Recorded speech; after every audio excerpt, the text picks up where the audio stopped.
Hello hi good morning everyone, this side Ayush D Gupta and I believe आप सभी बहुत अच्छे होंगे, बहुत सारी चीजें पढ़ रहे होंगे।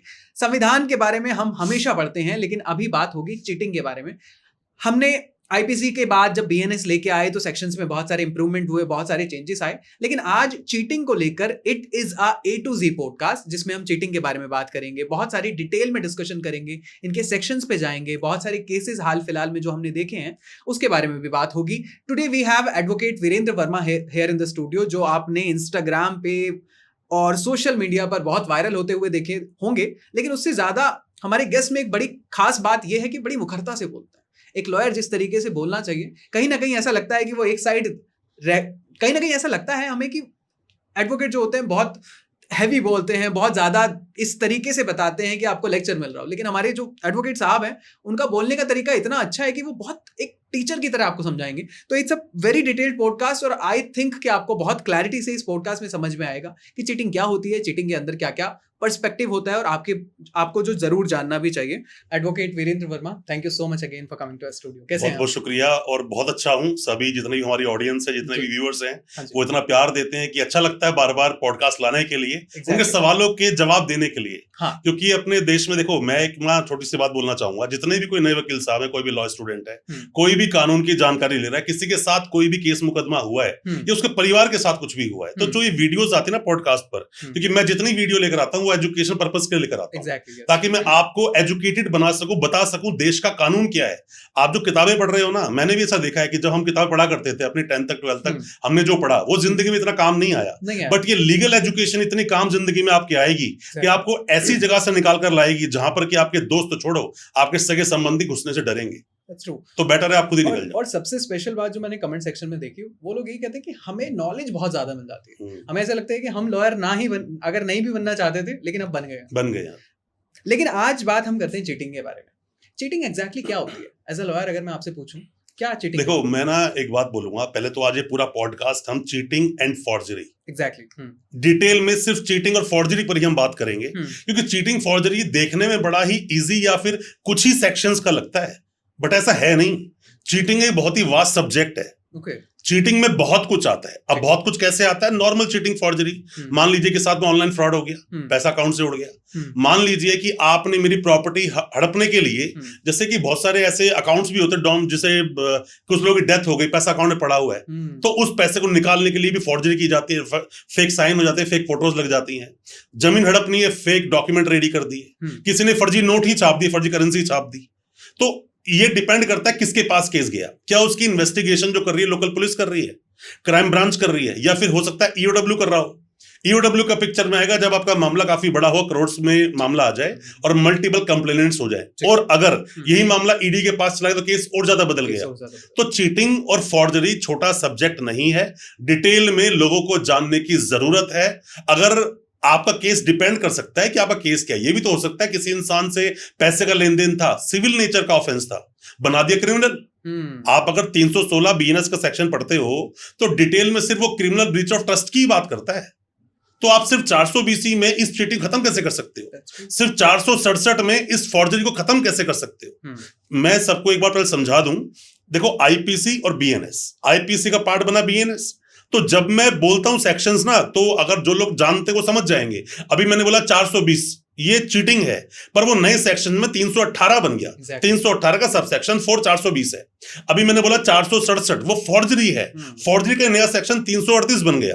तो आप ना बेटर है कि मेरे मतलब को समझना, चीटिंग क्या है, फॉर्जरी क्या है। सेक्शंस भी हालांकि बनाई कोशिश करूंगा बताने की मैं आपको, पर कितना आपसे केस से लिंक होगा वो अब देखते हैं सवालों के अंदर क्या क्या आप सवाल मुझसे पूछते हैं। ठीक है, तो इनिशियली आपने ये तो बता दिया कि चीटिंग होती क्या है।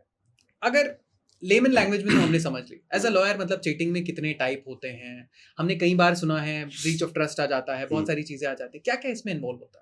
देखो, बहुत कुछ है, मैंने बताया बहुत वास्ट सब्जेक्ट है। चीटिंग क्या है? चीटिंग में दो ही वर्ड आते हैं, डिसऑनेस्टली और फ्रॉडुलेंटली। दो ही शब्द आते हैं। ये दो चीज जहां पर हिट कर जाती है, जैसे आपने देखा होगा कई लोग अपने आप को फर्जी आईएएस, फर्जी आईपीएस, फर्जी किसी भी एक ऑफिसर रैंक बनाकर घूम रहे होते हैं। तो अल्टीमेटली क्या है? वो लोग चीटिंग कर रहे हैं। ब्रीच ऑफ ट्रस्ट भी आप इसको बोल सकते हो, क्रिमिनल ब्रीच ऑफ ट्रस्ट। मैंने क्या बताया आपको, 316 जो बीएनएस का सेक्शन है, ये बड़ा डिटेल है। अब 316 तो एक सेक्शन है, यहां पर 5 बातें डाल दी गई, 5 सेक्शन है इसके अंदर। पहले ही अलग अलग थे। पहले इसको थोड़ा समझाता हूं पहले मैं आपको। अगर कोई इंसान अपनी आइडेंटिटी को छुपाकर कुछ नई आइडेंटिटी लोगों को दिखा रहा है तो ऑब्वियसली बात है उसने कोई ना कोई अपने लिए कार्ड बनाया होगा, एक कार्ड दिखाता होगा ना कि मैं इस महकमे में हूं, मैं इस चीज में हूं। एक रियल केस आपको बताता हूं, मैंने केस फाइट किया था। उस केस में क्या था कि वो लोग अपने आप को एसीबी दिखाया करता था, कोई अपना आईएएस ऑफिसर दिखाया करता था, कोई इंस्पेक्टर दिखाया करता था, बाकायदा उन्होंने एक सिस्टम बना रखा था। ठीक है। बाद में जब रेड पड़ी वहां पर तो पता चला सब लोग ही फर्जीवाड़ा सब कुछ सिस्टम चल रहा था। उनके पास से बहुत कुछ चीजें मिली। ठीक, अब बहुत कुछ चीजें मिली तो अल्टीमेटली जो ये मामला बना वो चीटिंग और फॉर्जरी का बना। ठीक है, उसे लिंक आप किसी से भी कर दो पर वो लिंक होगा नहीं। ऐसे केस चीटिंग और फॉर्जरी बना। आप नॉर्मल शब्दों में कुछ समझो, मैं 4-5 सेक्शन समझाता हूं, आप समझ जाओगे। जब भी किसी में चीटिंग फॉर्जरी केस लगेगा ना तो आईपीसी के सेक्शन 420, 467, 468, 471, 120 बी, इन 5 सेक्शन को पकड़ लो आप चीटिंग को समझ जाओगे। फिर दोबारा रिपीट करता हूं, 420, 467, 468, 471, 120 बी। अब ये है क्या चीज वो भी समझिए। 420 ही चीटिंग कर रहा है एक आदमी, अपनी आइडेंटिटी को छुपाकर कुछ भी डिसऑनेस्ट तरीके से आपसे कुछ पैसे की ठगी वगी कर रहा है, चीटिंग हो गई। ठीक, चीटिंग 420, इसका बीएनएस का सेक्शन है 318 सबसेक्शन 4, ये है 420। अब उसने कुछ फॉर्स डॉक्यूमेंट बना रखे हैं। क्या दिखाता है वो अपने आप को, इनकम टैक्स डिपार्टमेंट का मैं बंदा हूं, जैसे हमारे पास एक केस है रोज एवेन्यू में, उसमें क्या था वो अपने आप को ना एक काफी बड़ा अफसर दिखाया करता था और नोटिस उसने उसको भेज दिया और नोटिस डर गया सामने वाला कि भाई मेरे पास सीबीआई से नोटिस कैसे आ गया। तो नोटिस आने के बाद पैसे की डिमांड की गई और डिमांड में सप्लाई भी आ गई। सप्लाई कैसे आ रही, कुछ पैसे का लेन देन हो रहा है वहां पर। एंटी करप्शन ने नहीं, बट वहां पर रेड किसने मारी, सीबीआई ने खुद ने रेड मार दी, तो बंदा वो पकड़ लिया। ठीक, एक आइडेंटिटी उसने एक आईडी बनाई होगी ना उसने, ये 467 है। ठीक है, 338 बीएनएस का सेक्शन। जब आप कोई भी फॉर्ज डॉक्यूमेंट तैयार करते हो तो यहां पर आपका 467 लगता है, जिसके अंदर अब सजा के प्रावधान भी साथ साथ बोलना शुरू करता हूं, कहीं पे भूल जाऊं तो आप मुझे रोक लेना ताकि मैं डिटेल में बता सकूं। कुछ चीजें रह सकती है जल्दबाजी में, ऐसा हो सकता है। 420 में 7 साल तक की सजा है। ठीक है, 467 में 10 साल से लेकर उम्र कैद तक की सजा है। 468 क्या है, जबकि एक फिजिकल डॉक्यूमेंट्स का लेन देन नहीं हो रहा है बट ऑनलाइन बंदे ने छेड़छाड़ की है, चीटिंग की है, मतलब फॉर्जरी की है, उसमें 468 लगेगा, जो कि नए सेक्शन में 338 सबसेक्शन 3। इसमें जो सजा है वो 7 साल तक की सजा है। अब आती है बात, 2 सेक्शन रह गए यहाँ पे, 471 जिसको यहाँ पे 340 बोलते हैं बीएनएस के सेक्शन में, एक 120 बी जिसको 61 का 2 बोलते हैं। ये 120 भी क्या है, ये प्लानिंग है। 120 भी षड्यंत्र करके, प्लानिंग करके किसी को ठगा जा रहा है। ये क्यों सेक्शन ऐड होता है, जब 2 या 2 से ज्यादा लोग आते हैं ना तो ये 120 भी लग जाता है, एक सेक्शन 61 का सबसेक्शन 2 जो बोल रहा हूं। 340 जो है ना, जो 471, देखो हम सेक्शन में जा रहे हैं, कुछ लोगों को बाउंसर लग सकती है, पर लेना पड़े हो सकता है, पर जो कानून की नॉलेज थोड़ी सी भी रखते हैं, मैंने क्या बोला, चीटिंग फॉर्जरी को डिटेल में थोड़ा बात करेंगे। तो इसकी खुद की कुछ सजा नहीं है 471 की या फिर 340 की। ये बोलता है किसी इंसान ने कोई अपराध किया और उसके अंदर कोई कन्विक्शन मिल रहा है तो उसके अकॉर्डिंग सजा इसमें भी दे देंगे। तो इस तरह से 120 की बी की तरह 120 में भी कोई अपनी सजा नहीं होती है। तो चीटिंग और फॉर्जरी, चीटिंग आया, फॉर्ज डॉक्यूमेंट तैयार करके फॉर्जरी भी कर दिया, तो चीटिंग और फॉर्जरी के दोनों के सेक्शन एक साथ लगा देते हैं। अब यहीं से इमर्ज हो जाता है क्या, एक तो होता है ऑर्गेनाइज क्राइम। ऑर्गेनाइज क्राइम में 2 चीजें आती हैं। एक तो आता है कि मतलब ऑर्गेनाइज क्राइम बड़े लेवल पे 111 सेक्शन बोलता है बीएनएस का। एक पेटी क्राइम्स की बात करता है वो 112 सेक्शन होता है। तो इसमें भी डिटेल में आगे आगे बात करेंगे एज पर योर क्वेश्चंस। पर यहां पर क्या होता है, इसलिए बनाया गया, पहले नहीं था देश के कानून में, पहले ऐसे कोई प्रोविजंस नहीं थे, पर पहले अलग से प्रोविजंस थे। अभी प्रोविजन ये बोलता है अगर कोई भी आपने ऑर्गेनाइज क्राइम किया है तो 111 या 112 में आपको हम डाल देंगे। ठीक है, आजकल जो साइबर क्राइम चल रहे हैं, कई बार हमने पुलिस ऑफिसर्स को देखा है, वो फेक पुलिस ऑफिसर्स बन के वो जो वीडियो कॉल पे आते हैं और बताते हैं कि आपके लड़के ने रेप कर लिया, आपके लड़के ने फलाना कर लिया। तो इन लोगों के साथ क्या क्या होता है? पहली बात तो इन्होंने आईटी एक्ट का क्लियरली वायलेशन कर दिया। आईटी एक्ट का मतलब होता है 66D, आप देखोगे अक्सर, ठीक है, उसमें 3 साल तक की सजा, 1 लाख तक का जुर्माना, इस तरह के प्रोविजंस लिखे हुए। ठीक, अब इसमें हाउस अरेस्ट आता है। ज्यादातर जो आप सवाल मुझसे पूछ रहे हो ना, ये हाउस अरेस्ट में ज्यादा आता है। एक पुलिस वाले ने बोला कि मतलब वो बंदा आया वीडियो कॉल पे, उसने बोला कि मैं आपको हाउस अरेस्ट करता हूं, आपने ये अपराध किया है और ऐसे ऐसे इसकी चलेगी, आप कुछ कर नहीं सकते, आप सिर्फ हमसे वीडियो कॉल पे बात कर सकते हो। ठीक है, इस तरह से हाउस अरेस्ट पर सुप्रीम कोर्ट ने भी कहा है कि ऐसे लोगों को जल्दी से बेल ना दी जाए, बेल नहीं मिलती जल्दी से। ये मामला बहुत सीरियस होता है। क्यों? ऐसे में जो सीनियर सिटीजन है ना अपने देश में, उनको ज्यादा ठगा गया है। देखो ऐसा होता है कि आपने अपराध तो किया, पर अपराध किया किसके साथ ये मैटर करता है, और किस तरह से वो अपराध किया गया ये मैटर करता है। मैं आपको तीन ऑप्शन के तीन एग्जांपल देके समझाता हूं। एक चीटिंग क्या हुई, चीटिंग ये हुई कि पुलिस वालों को, और ये केस ना बहुत सारे होते हैं जो मैं एग्जांपल दे रहा हूं, अगर आप थोड़ा परमिशन दे तो डिटेल में समझा दूंगा मैं आपको ये होता क्या है। गैम्बलिंग एक्ट है, गैम्बलिंग एक्ट, ये अलग अलग स्टेट का अपना अपना एक्ट है, ठीक। इसमें 2 साल 3 साल 5 साल तक के सजाओं के प्रावधान है मैक्सिमम में। मेरा बहुत सारे ऐसे केसेस मेरे लाइफ में मैंने अपने सामने देखे हैं। होता क्या है कि पुलिस जाकर एक जगह पे रेड मारती है, रेड मारने के बाद देखती है कुछ लोग बैठे सट्टा वट्टा खिला रहे हैं, कुछ भी जो पुलिस की स्टोरी है, सट्टा वगैरह खिला रहे हैं। वहां पर कुछ वेबसाइट वगैरह देखते हैं, वेबसाइट खुली हुई है। आजकल क्या होता है ना, बहुत सारी वेबसाइट अवेलेबल हैं जो कि तुम्हें बता रही होती है स्कोर क्या चल रहा है। लोग बैटिंग करने वालों को ऑनलाइन बड़े आज प्लेटफॉर्म मिल गए आजकल, वो देखती है वहां पर सीधा फटाफट बंदों को उठाकर वहां केस दर्ज कर देती है। क्या कि इसमें 420 हुई, 467 भी हो गया, मतलब फॉर्ज अकाउंट खोल दिया, फर्जी तरीके से अकाउंट खोल दिया, लोगों के साथ में चीटिंग की गई और गैम्बलिंग एक्ट के मतलब सेक्शंस लगा दिए उसके अंदर। अब लगाने वाले बंदों को सबको अरेस्ट कर लिया, जेल भी भेज दिया। यार ये केस ना बड़ा क्लियर कट सिर्फ और सिर्फ गैम्बलिंग का है, 3 साल तक की सजा है, आप तो अरेस्ट भी नहीं कर सकते उसमें। ठीक है, रीजन क्या है कि यहां पर अरनेश कुमार का जजमेंट जो 7 साल तक के सजा की बात करता है, नोटिस देना पड़ेगा 41A का, और सिर्फ गैम्बलिंग है। चीटिंग जो बोल रहे हैं, चीटिंग जैसी ना तो पुलिस के पास कोई कंप्लेंट थी। पुलिस बोलती है, स्टोरी क्या बनती है कि हमें हमारे मुखबिर खास ने, हमारे इन्फॉर्मर ने एक इंफॉर्मेशन दी, होटल के इस रूम नंबर के अंदर कुछ लोग गैम्बलिंग करवा रहे हैं, सट्टा खिला रहे हैं। कंप्लेंट भी यही थी, रेड मारी तो केस अपने आप ने बना के 420 467 वहां पे डाल दिया, बंदों को उठा के जेल भेज दिया। अब बंदे जेल काट रहे हैं, कई महीनों जेल में बैठे हुए हैं। जैसे ही वो केस गया सुप्रीम कोर्ट में, जब मैं आर्ग्यूमेंट कर रहा था उसके अंदर, तो खुद जज साहब ने पूछा, उन्होंने बोला कि भाई ये केस कहां से फॉर्जरी हुआ, जिसके अकाउंट में जो भी पैसा आ रहा है वो तो खुद बोल रहा है मेरा अकाउंट है, फॉर्ज तो है ही नहीं, और आप बोल रहे हो 420 हुई, कोई कंप्लेनेंट ही नहीं है, कैसे हुआ 420 केस? ये सिर्फ गैम्बलिंग, जब एक अलग से ऑलरेडी एक्ट है अपने देश के कानून में, तो आप उसी में तो एफआईआर लॉन्च करोगे। That's very true, yes. अभी परसों का केस बता रहा हूं मैं आपको, परसों एक आर्गुमेंट चल रहा था मेरा ही, तो मैंने सेम बात बोली वहां पर कि जनाब इन्होंने मेंशन किया हुआ इसके अंदर कि वेबसाइट थी और उस वेबसाइट से देखकर ये सट्टा खिला रहे थे। मैं कहा जी ऐसी बहुत सारी वेबसाइट अवेलेबल है जहां से आप अपने स्कोर वगैरह सब कुछ चेक कर सकते हो। उस वेबसाइट से मेरा क्या कंसर्न है, पहले तो ये प्रूव करना पड़ेगा, because first of all prosecution must stand on their own legs, then they will prove what their case is. Alright, पहले तो प्रूव करेंगे अपने आप में, ऐसा बहुत बार बोला गया है, पर ये केस प्रूव बाद में करते हैं, अरेस्ट पहले कर लेते हैं। यहां पर मैं आपको देखो एक बात बोलना चाहूंगा कि कई सारे ऐसे जजमेंट्स हैं जिनको क्या ताक पे रख देती है पुलिस। एक ना बड़ी डिटेल में आप समझिए, जब पुलिस कहीं रेड मारेगी ना और सर्च, देखो 3 चीजें होती हैं, मैं कानून में 3 बातें बताता हूं सभी को, जितने भी खास करके वकील साहब या नए लॉ स्टूडेंट्स हैं ना, अभी कोई भी जो भी वकील बने हैं, या आपका भी कोई केस है, किसी भी इंसान को केस हो, उन्हें 3 बातें ना याद रखनी चाहिए किसी भी क्रिमिनल केस को जब वो अटेंड करते हैं ना, या उन पे होता है। 3 बातें क्या? Arrest, search and seizure.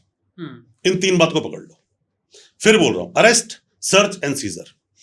Arrest देखो कि अरेस्ट लॉफुली हुआ कि नहीं, पहले आप ये देखो। अगर वो इलीगल तरीके से अरेस्ट हुआ है तो वो अरेस्ट ही इलीगल है। इसमें बहुत सारी बातें आती हैं, ग्राउंड्स ऑफ अरेस्ट उनमें से एक है। इसी में 47 एक सेक्शन अपने आप में बना हुआ है जो ये बोलता है कि आपने अगर ग्राउंड्स ऑफ अरेस्ट नहीं दिए तो ऐसे बंदे को रिलीज किया जाएगा। ये तो अरेस्ट हो गया। एक होता है सर्च। आप जब सर्च करने के लिए जाओगे तो सर्च करने का एक प्रोसीजर है।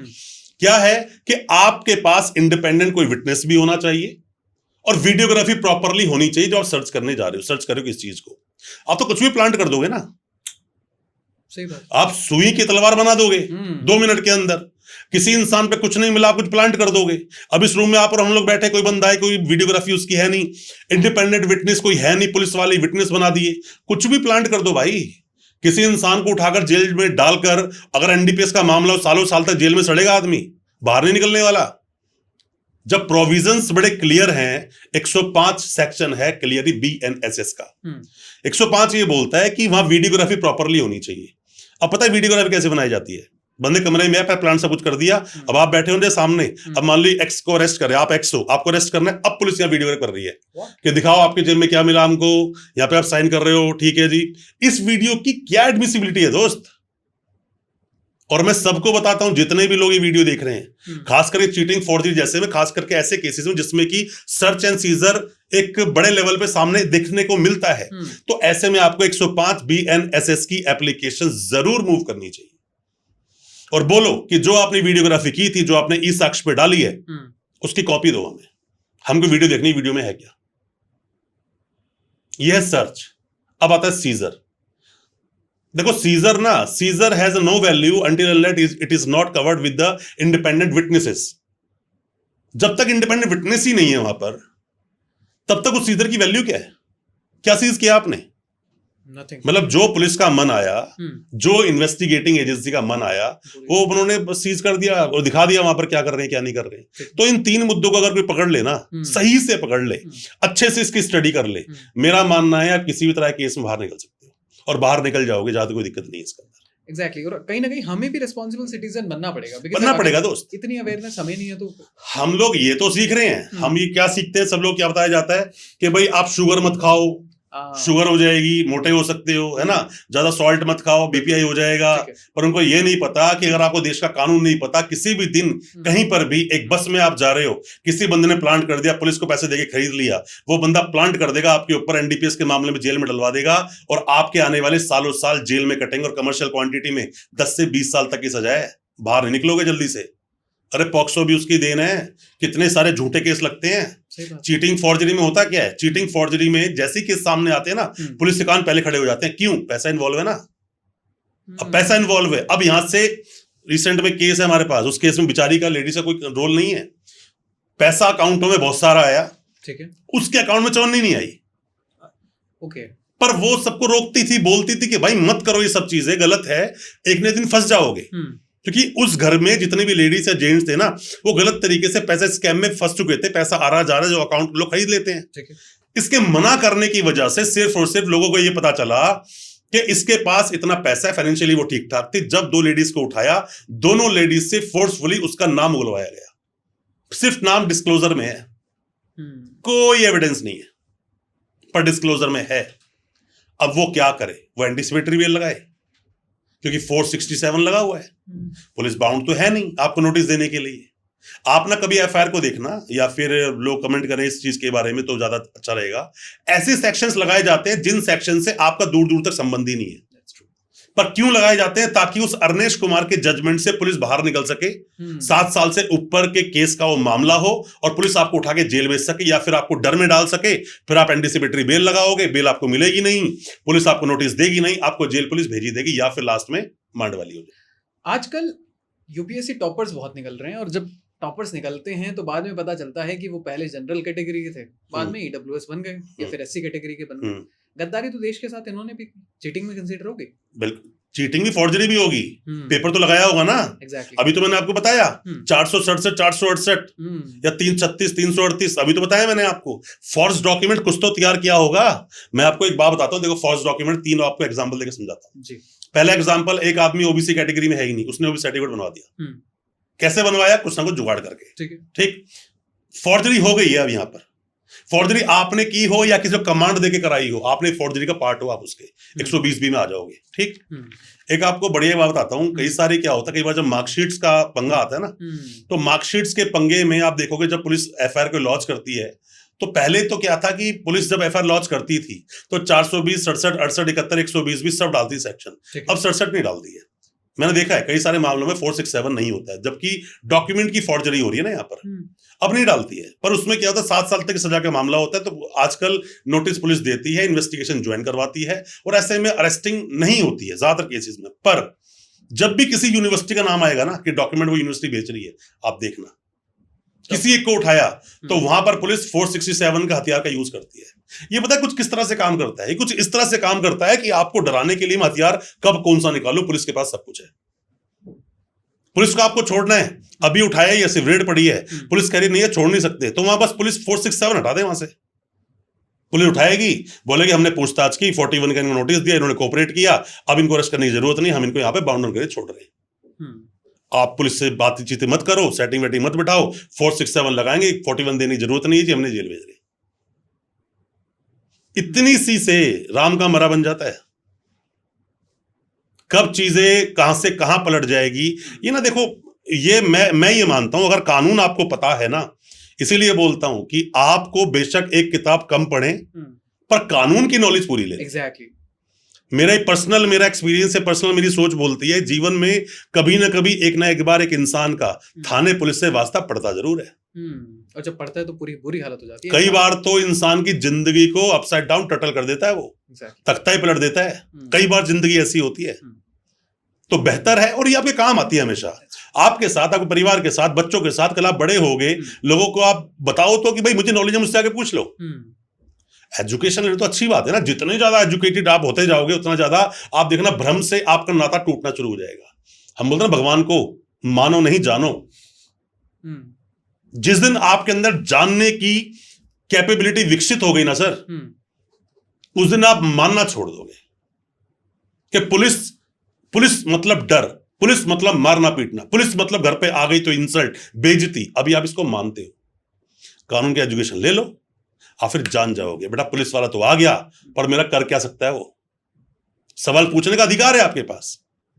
ऐसे ही पुलिस वाला आपको उठा ले, इतना भी पुलिस के पास पावर नहीं है। आर्टिकल 21 का वायलेशन होता है यहां पर।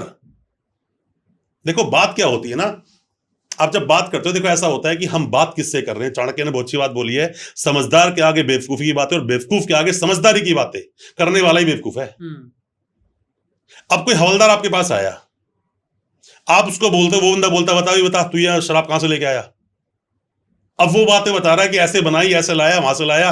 Right against the self incrimination, मतलब डेड। फंडामेंटल राइट है आपका। आपको अपने खिलाफ कुछ बातें बोलने के लिए कोई बंदा फोर्स नहीं कर सकता। मैं क्यों दूं सबूत अपने अगेंस्ट भाई। पर मैं आपको बताऊं, इतने से लेके इतने बड़े केसेस के अंदर, छोटे से लेके बहुत बड़े केसेस के अंदर पुलिस की एक ही स्टेटमेंट होती है, he is not cooperating. Majority में ही इज नॉट कोऑपरेटिंग। आप एंटीसिपेटरी बेल ले लो, आपको प्रोटेक्शन मिल जाए, जाके इन्वेस्टिगेशन ज्वाइन कर लो। अगर पुलिस को जेल भेजना है, एक ही बात बोलेंगे, कोऑपरेट नहीं कर रहा है। बस जज साहब होता नहीं क्या हो जाता है वहां पर, हमारा right against self incrimination article 20 sub clause 3 धरा का धरा रह जाता है। भेजो इसको जेल में। यार किसी even a single day incarceration, क्या आप हार्डशिप नहीं है अपने आप में। ये किसी इंसान को एक दिन के लिए भी जेल में रखना, उसकी पूरी जिंदगी का सबक हो जाता है। वो इतना आसान नहीं होता कुछ भी, ना भेजना ना निकालना। एक बार जेल भेज दो, निकलवा के देखो, नानी याद आ जाती है। और तब बाद में याद आता है कि काश लीगल एजुकेशन ले ली, काश लीगल एजुकेशन ले ली होती। मैं तो हमेशा बोलता हूं, देखो मेरा मोटिव सिर्फ एक ही है, मेरा सिर्फ मोटिव यही है कि देखो जो समाज हमें देता है, हमें समाज को वापस भी करना होता है। जो कुछ मैंने सीखा है, ये ऑडियंस ही है, ये व्यूअर्स ही हैं जो सवाल पूछते हैं कमेंट बॉक्स में जाकर। हम भी उन चीजों को पढ़ते हैं जब उन चीजों को और कुछ नया निकलने को आता है। पर मैक्सिमम क्या होता है, इतने सारे केसेस जब हम अपीयर होते हैं ना, तो करते करते करते करते सीख जाता है। रस्सी आवत जात कर सिर पर पड़त निशान, पढ़ा था ना बचपन में। तो वही जड़मती सुजान हो जाती है इंसान की। तो मेन बात वही है, आपकी practice makes a man perfect. ठीक है वीरेंद्र सर, हमने फेक आईएएस फेक आईपीएस वाली चीज तो कर ली, लेकिन मैं कई बार नोटिस करता हूँ लोग गाड़ियों पे पुलिस लिखवाते हैं, आगे कैप रहती है, एक फाइल रखी रहती है, दिल्ली पुलिस की फाइल दिखा देते हैं और ये बताते हैं कि हम लोग पुलिस ऑफिशियल्स हैं। कई बार ऐसा भी हमने देखा है कि व्हीकल्स पे इस तरीके से जब हम करते हैं तो ये भी तो चीटिंग हुई ना। ये किस में देखो चीटिंग नहीं, वो अपने आप को ऐसा प्रूव कर रहा है कि मैं कुछ हूँ। समझो मेरी बात को। ये ना सबके अंदर सिंड्रोम नहीं होता, ये सब में सिंड्रोम नहीं है। ये जो अपने आप पे किसी हैसियत में है ना, उसको दिखाने की जरूरत नहीं होती। एक बहुत बढ़िया बात किसी ने बोली है। वो बोलते हैं कि अगर तुम्हें अपनी औकात बतानी पड़ रही है ना, तो तुम्हारी कोई औकात ही नहीं है, अब जीरो हो, किसी औकात लायक नहीं हो आप। अब कोई इंसान, देखो होता क्या है कि मान लीजिए एडवोकेट की गाड़ी पर एडवोकेट का स्टिकर होता है। वो किस लिए होता है भाई? हम रोजाना कोर्ट जाते हैं, कोर्ट के अंदर जाना है, गाड़ी पार्क करनी है, हम एडवोकेट्स के लिए पार्किंग बनी है, वो हम गाड़ी का पार्क करेंगे अपनी। ठीक। अब पुलिस वाले ने वहां पर पुलिस का कोई स्टिकर लगा रखा है। देखो पुलिस वाले ने स्टिकर लगा रहा पुलिस का, क्यों? For what reason? क्या थाने में आपको पार्किंग के लिए परमिशन लेनी पड़ेगी? पर जेल में काम करते हैं ना, जेल की अलग पुलिस होती है, तो वो लगाते हैं स्टिकर, क्योंकि हम जेल में एंटर कैसे करेंगे। एग्जैक्टली। हर चीज का एक मतलब है। एक डॉक्टर का अपना साइन लगा रखा है। यार कानून तो यही बोलता है ना कि अपने जाति सूचक या कोई पोजीशन सूचक, अपने देश में ना बहुत पहले वो सर लगाना नाम के आगे चीजें जब आइडेंटिटी दी जाती थी, वो हमारे देश में हटा दी गई है चीजें, है ना। तो ये कुछ स्पेशल जगहें हैं, जैसे आपने पीएचडी कर ली, नाम के आगे प्रीफिक्स जैसे डॉक्टर लगा लो, हम एडवोकेट लगाते हैं। तो ना उपाधि के साथ आपने क्या एजुकेशन ली, उसके साथ वो चीज चलती है।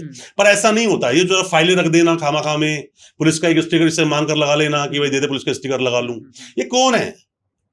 ज्यादातर लोग इसका मिसयूज करते हैं। जब एक इंसान देखो मैंने कई बार देखा है, मैंने ऐसी चीज देखी है अक्सर कि इंसान अपने रौब झाड़ रहा होता है कि मैं इस चीज में हूं, मैं इस चीज में हूं। इसका मतलब क्लियर है कि तुझे तो नॉलेज नहीं है। कि कोई अगर तेरे से बात करे, एक वकील है मान लो, ठीक है, मेरी गाड़ी पे आज भी आप स्टिकर देखोगे ना, वो 2022 किसके लगे हुए हैं, मैं लेता ही नहीं, जरूरत पड़ती ही नहीं।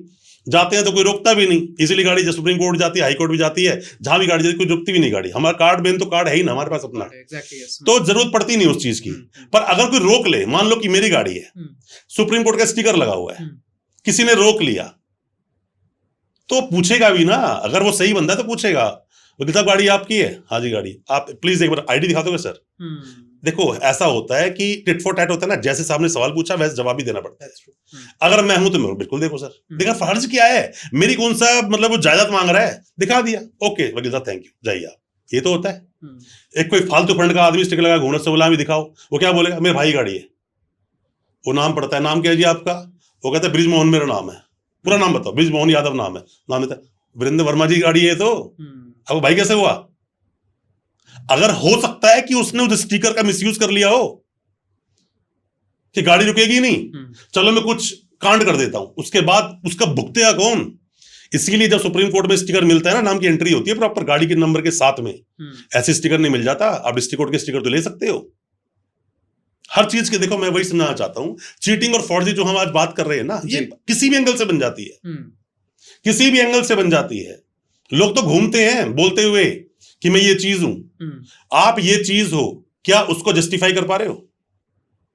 एक आदमी बोलता है कि मैं मतलब पुलिस महकमे में इंस्पेक्टर हूं, और बंदे को उसने पकड़ लिया कहीं पर, बंदे को थप्पड़ मार दिया उसको खिंचाकर उसको, अरे तू अपने ओहदे कम से रिस्पेक्ट तो कर ले। 3 स्टार लगा तो घूम रहा है, तुझे इतनी अकल नहीं है। कोई इंसान बात कर रहा है, तू इतना ज्यादा अपने घमंड में चूर है, थप्पड़ तो तूने मार दिया, मुझ जैसा आदमी वहां खड़ा हो वीडियो बना ली, अब सू मोटो कंप्लेंट लिख के भेज दूंगा मैं तो वीडियो के साथ हाई कोर्ट सुप्रीम कोर्ट को, इस आदमी को यहां पे खड़ा होकर थप्पड़ मारा, 323 का मुकदमा दर्ज करो। बेशक वो आदमी कुछ ना बोले, मैं तो भेज दूंगा। ऐसे नहीं होता दोस्त।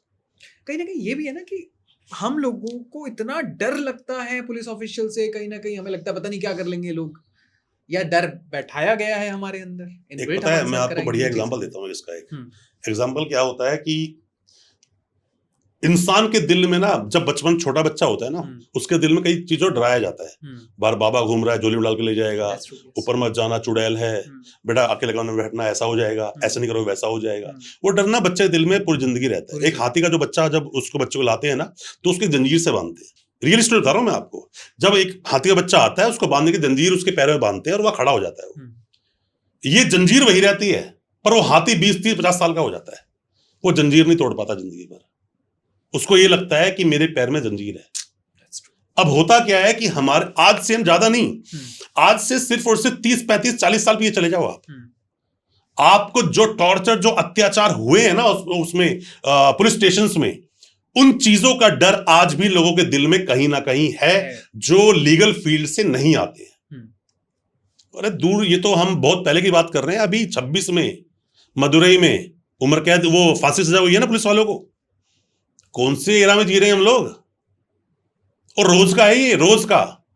मैं कह रहा हूं कि जितने भी हमारी ऑडियंस, जितने भी व्यूअर्स देख रहे हैं, दिल खोले कमेंट डालो जरा एक बार कि क्या आपके साथ कभी पुलिस ने ज्यादती की है? सर दुनिया भर कमेंट आते हैं, दुनिया भर के रोजाना आते हैं वीडियोस पर, सर पुलिस ने उठाया, ऐसा किया। एक हमारे पास केस रिसेंट में था, बेचारा वो बिलासपुर साइड का बंदा था, उसका सच में पुलिस स्टेशन में ज्यादती हुई। अब जब उसने बताया, जब चीजें करी, बहुत सारी कंप्लेंट यहां डाल दी, कोई एक्शन नहीं हुआ। जब उसने बात की तो मैंने उसको बोला, मैं कोई बात नहीं भाई, तू उसमें परमवीर सिंह सैनी में उस पुलिस स्टेशन की सीसीटीवी फुटेज मंगा लेना। 2 बातें होंगी, या तो फुटेज देंगे, सब मरेंगे उसके अंदर, सब फंसेंगे। अगर बोलेंगे सीसीटीवी फुटेज नहीं है तो थाना सस्पेंड होगा। मैंडेटरी है, ऑप्शनल नहीं है कि आप सीसीटीवी फुटेज लगाओगे। भाई मेरा घर है, मैं नहीं लगाता, तेरा घर है तू लगा ले। पब्लिक प्लेस होता है पुलिस स्टेशन। पुलिस स्टेशन किसी के बाप की जागीर नहीं है। कोई इंसान जाके अपनी कंप्लेंट को देने जाता है, आज पुलिस वाला यहां, कल कहीं और होगा। पब्लिक प्लेस का मतलब, पर कोई इसका नाजायज मतलब ना समझ ले कि जाकर मैं तो पूरे की वीडियो बना के लाऊंगा क्या क्या चल रहा है, मैं जाके फुटबॉल खेलूंगा, मैं जाके अपनी गर्लफ्रेंड को लेकर गप्पे मारूंगा।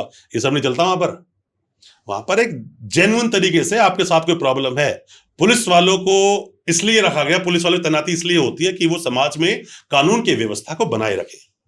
लेकिन बस बाद में कभी कभी आ जाता है कि रक्षक ही जब भक्षक बन जाते हैं तो कई बार सर रोज ही बनते हैं, तो रोज बनते हैं। ये इंसानी जो इंसानी फितरत है ना, जो इंसानी शरीर, इंसान की बुद्धि, कितनी बढ़िया किसी ने बात बोली ना कि इंसान का पाप करता है शरीर, मतलब पाप करती है उसकी आत्मा, सोच उसके अपराध करती है। हम नहाकर पाप धोने जाते शरीर का, बुद्धि ने किया ना पाप, तो ये कैसे हो सकता है? ठीक है। फेक पेन को लेके, फेक आधार को लेके, फेक आपकी जो वोटर आईडी कार्ड है, आजकल बहुत सारा इशू भी चल रहा है बांग्लादेश से रिलेटेड, जो माइग्रेंट्स आते हैं, ये किस तरीके की चीटिंग में कंसीडर किया जाता है और ये कितने ज्यादा हैं आज? देखो मालूम है क्या होता है, बहुत सारे अपने देश में ऐसे कानून हैं जिसमें अगर आपके ऊपर केस दर्ज हो भी गया ना, तो आपकी 2-3 महीने में जैसे चार्जशीट लगेगी ना, बेल हो जाएगी आप। ठीक है। ये वही है, पैन कार्ड फर्जी बन गया, आधार कार्ड फर्जी बन गया, अकाउंट फर्जी खुलवा लिया। एक केस को दूसरे लिंक करना होता है। लिंक कैसे करोगे आप? कि वो जो अपराध हुआ, देखो सारे केस क्या होते हैं, स्टेट वर्सेस होते हैं। ठीक है। मतलब कानून ने बोला कि आप ये चीज नहीं करोगे, आपने वो चीज कर दी, तो स्टेट वर्सेस केस बन गया, अपराध बन गया। अब ये देखा जाएगा, मान लीजिए एक्स नाम के बंदे ने, किसी बंदे ने एक मेरा फर्जी पैन कार्ड बना लिया, फर्जी आधार कार्ड बना लिया। ठीक है। अब गया उसने फर्जी एक अकाउंट खुलवा लिया, अकाउंट खुला हुआ है, अभी मुझे ब्लैकमेल कर रहा है सिर्फ वो, कि सर मुझे पैसे दे दो, इतना वरना आपका अकाउंट खाली कर दूंगा। अभी सिर्फ वो धमकी दे रहा है मुझे, नहीं हुआ ना। अब उसके ही अकाउंट में पैसा चला गया, 2005, 10 लाख, 20 लाख, कुछ भी चला गया अमाउंट। अब जैसे अकाउंट में पैसा चला गया, 2 केस हुए। पहला सिर्फ उसने बनाया था और पकड़ा गया, इसमें चार्जशीट लगते ही उसकी बेल हो जाएगी। वही अरेस्ट, सर्च एंड सीजर पर कोई ना कोई वकील साहब उसको निकाल लेंगे। पैसा उसी के अकाउंट में गया, उसने ठगी करी, सब कुछ किया, अभी केस फंस जाएगा। अब ये स्टेट वर्सेस तो था, अब ये मैं भी तो आ गया पार्टी इसके अंदर, तो अल्टीमेटली ठगी हुई है। और अगर इसको बेल मिल गई तो समाज में ये मैसेज जाता है कि आप कितने में ठगी मार लो, 3 महीने बेल हो जाएगी। इसीलिए अगर क्लियर कट दिखाई देगा पैसा आपके अकाउंट में आया है और आपके ही कर्मकांड हैं, ऐसे में आपको जल्दी से बेल नहीं मिलेगी। अब अगर यहीं पे आप सवाल मुझसे पूछते ना कि तो सर ऐसे केस में बेल कैसे होती है, मतलब बेल होनी नहीं चाहिए फिर तो, पर bail is a rule and jail is exception. Yes. हम ही वकील लोग जब एक चार्जशीट आती है ना, तो चार्जशीट में एक नहीं 50 कमियां निकाल देते हैं, बेशक कितनी मजबूत वो चार्जशीट आई हो। एक वक्त के बाद बेल भी ले लेते हैं, फिर केस जीत भी जाते हैं। कि कैसे हो रहा है सब कुछ वही सेम, क्या अरेस्ट, सर्च एंड सीजर। ये कोर्ट में किसकी गवाही होगी और कब होगी तो बाद की बात है। पहले शुरू में तो पुलिस आपको उठा के जेल में डाली देगी। फेक विल और जो इंपॉर्टेंट डॉक्यूमेंटेशन होते हैं, 467 की बात कर रहे हैं, 467 उसी में लिखी है बात ये। तो ये किस तरीके की चीटिंग में कंसीडर होता है और क्या क्या प्रोविजन इसके हैं? मैंने आपको 467 का मतलब बताया था अभी। अब देखो इसमें क्या आता है कि आप जैसे आपने बोला कि इंपोर्टेड डॉक्यूमेंट्स है ना, या प्रीवियस डॉक्यूमेंट्स या विल की बात, ये 467 है। ठीक है। आप ये अपराध किसी इंसान के विरुद्ध कर रहे हो सकता है सरकार के विरुद्ध कर रहे हो। आपने फर्जी किसी का लेटर बना दिया, तो फर्जी वो लेटर वही 467 में आएगा, 10 साल से लेकर उम्र कैद तक का प्रोविजन। ये फॉर्जरी है, इसमें कुछ ज्यादा कुछ बिगड़ा नहीं है। बिगड़ कब जाता है, आपने इसमें इसी को आप समझिए फेक करेंसी से, फेक करेंसी, काउंटरफिट करेंसी, इससे समझिए। इससे आप कैसे समझोगे, दोनों में डिफरेंस करना समझ जाओगे, डिफरेंस कैसे हो रहा है। एक आदमी ने फर्जी आधार कार्ड बनाया, एक आदमी ने फर्जी पैन कार्ड बनाया, एक आदमी फर्जी विल बना ली, एक आदमी ने फर्जी कोई भी किसी की आईडी बना ली, किसी के मान लो उसने दिखाया कि भाई आपके नाम की आईडी बनाई, जाके अकाउंट खुलवा लिया। ये सब एक साइड हो गए। अब काउंटरफिट करेंसी पे आ जाओ। 489 ऑफ आईपीसी, यहां पर ABCDE ये अपराधों के बारे में बताया गया है। अब बीएनएस में आ जाओ, क्योंकि नया कानून बीएनएस और पुराना कानून आईपीसी में 489 489 बोलेंगे ना इसको, 489 90 होता है, 90 आएगा 89 है ना, तो 489 का ABCDE। अब नए कानून में क्या आता है, 178 179 और 180। इसको समझो आप, मैं इसको समझाता हूं कि अब नया देश का कानून आ चुका है। होता क्या है कि किसी इंसान ने फेक काउंटरफिट करेंसीज, मतलब काउंटरफिट करेंसी फेक अपने आप में हो गई, उसने फर्जी कॉइन्स बना दिए, 10 के 20 के 50 कॉइन आते हैं ना, फर्जी कॉइन बनाना छापने शुरू कर दिए उसने, टकसाल घर में खोल दी, मतलब उसने फर्जी करेंसी छापनी शुरू कर दी, उसने फर्जी मोहर बना ली, उसने राजस्व की कहीं की भी। तो ये सब जो मामले हैं ना, ये सारे के सारे जगह 178 में उसने बनाई है। अब यहाँ सजा की प्रोविजंस क्या है? पहली बात तो सेशंस बाय ट्रायल है, उसमें ट्रायल बाय सेशंस है, सेशन कोर्ट में चलेगा ये केस। अब यहाँ पे एक बात और आ गई, चीटिंग और फोर्जरी के जो केस है ना वो ट्रायल बाय मजिस्ट्रेट है, सीजीएम चलाता है, chief judicial magistrate first class.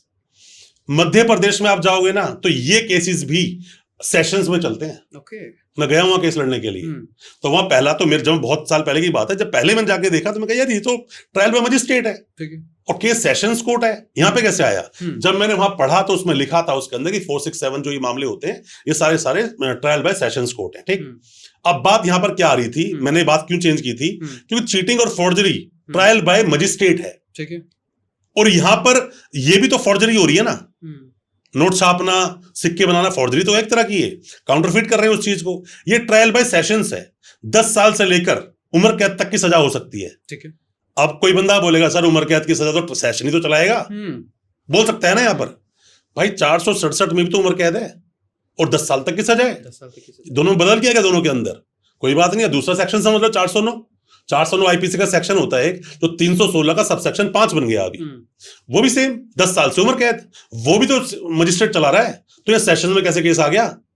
Counterfeit currency का केस हमेशा सेशंस में चलता है। ठीक, जो पहला बताया मैंने आपको 178, जिसमें कोई कॉइन बना रहा है, फर्जी नोट छाप रहा है, फर्जी स्टैम्प बना ली, सब कुछ कर लिया, यहाँ पर 10 साल से लेकर उम्र कैद तक की सजा मिल सकती है।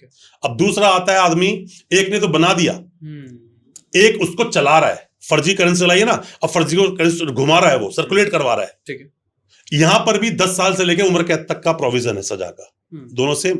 178 का ABCD जो पार्ट बने हैं उसका ही पहले, उसका अब क्या हुआ है ना, अपने देश के नए कानून में एक अलग चैप्टर बन गया, चैप्टर 10 है शायद ये, तो एक चैप्टर अलग से बन गया, पहले ये सेक्शंस थे, अब यहां चैप्टर बन गया पूरा।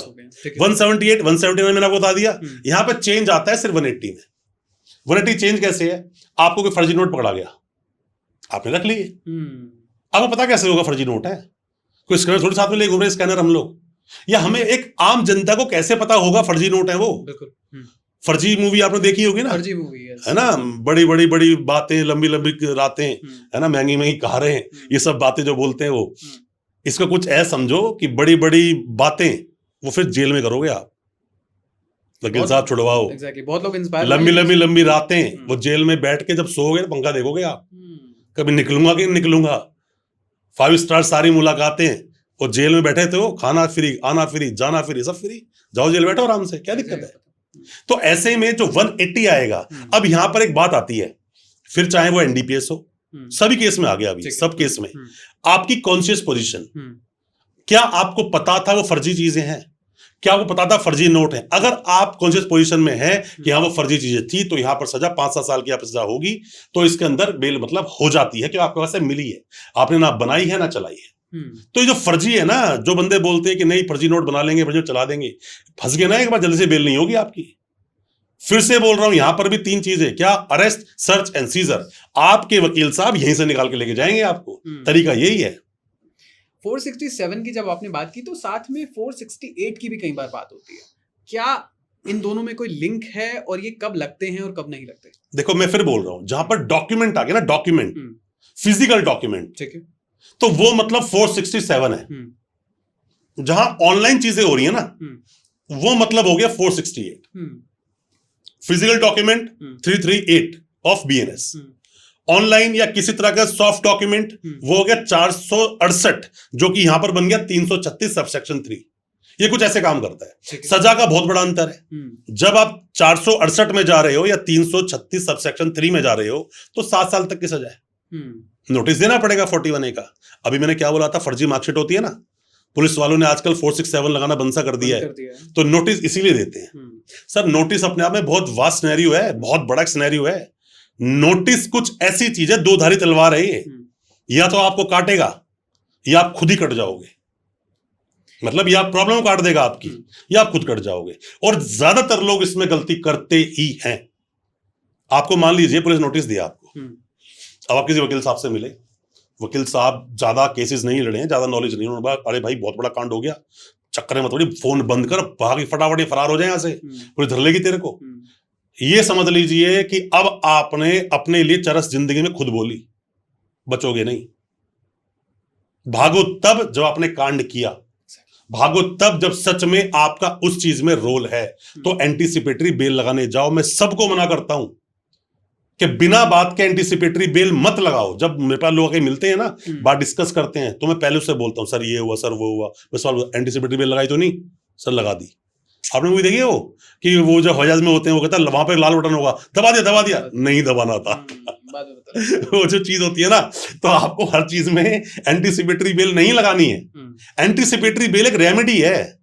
रेमेडी कब लेनी है और कब नहीं लेनी है, ये आपको डिसाइड करना होगा।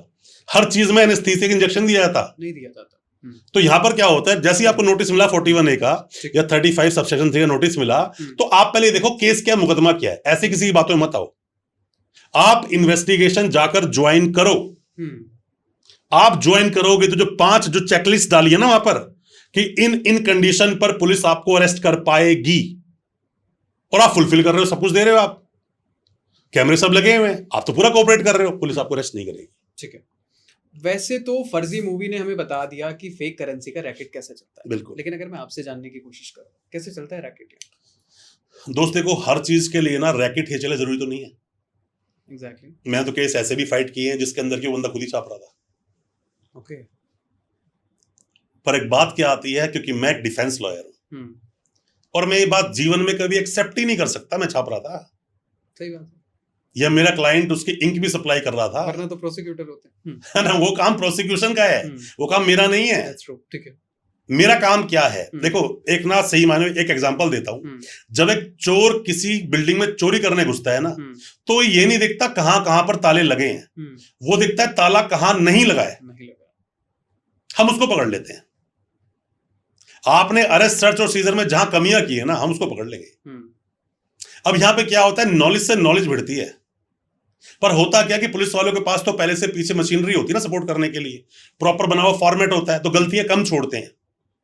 पर हम तो रोज यही कर रहे हैं ना, रोज की प्रैक्टिस है, कुछ नया नहीं होता इसके अंदर। हम ढूंढते हैं, पहले चार्जशीट आते कुछ मुद्दे हैं, फटाफट पहले उन्हें ढूंढते हैं हम। जितनी देर में जज पढ़ोगे ना, आप पढ़ने बैठोगे, सोचोगे, बनाओगे, उससे पहले खत्म कर देते हैं उसको। पता है क्या क्या ढूंढना है, कहां कहां ढूंढना है, फिर पढ़ते हैं उसके मेन कंटेंट को, पुलिस ने इसके अंदर राम कहानी बनाई क्या, वो देखते हैं। तो ऐसा नहीं है, आप कुछ भी बना लो, कितनी भी पक्की चार्जशीट बना लो, कहीं ना कहीं से कमी वकील साहब निकाल ही देंगे। ओपन एंड शट केस बहुत कम होते हैं दोस्त। बेशक ओपन एंड शट केस हो, मरे हुए में भी जान और सांस डाल देता है एक वकील। कैसे?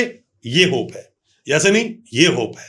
बार बार उन ग्राउंड्स को लेकर जाता है, बार बार वो जो होता है वुड पिकर जो होता है, चोच मारते इतना बड़ा छेद कर देता है उसके अंदर। तो सेम आपको प्रैक्टिस तो करनी पड़ेगी, बार बार उसमें आपको अपनी नोटिफिकेशन जाके वहां दर्ज करानी पड़ेगी। एग्जैक्टली। खैर लूपहोल्स पे तो हमने काफी सारा डिस्कशन पहले भी करा था, लेकिन इस बार हमने 489 के सबसेक्शन में भी अगर हम जाएं, A B C D E शायद 5 होते हैं, इनको भी आप डिटेल में बता सकते हैं क्या रहता है? वो बताया मैंने अभी आपको। ये वही है 178, 179, 80। ये पहले अलग था ना सेक्शन, उसके ABCD को मैंने यहाँ पे एक्सप्लेन कर दिया आपको।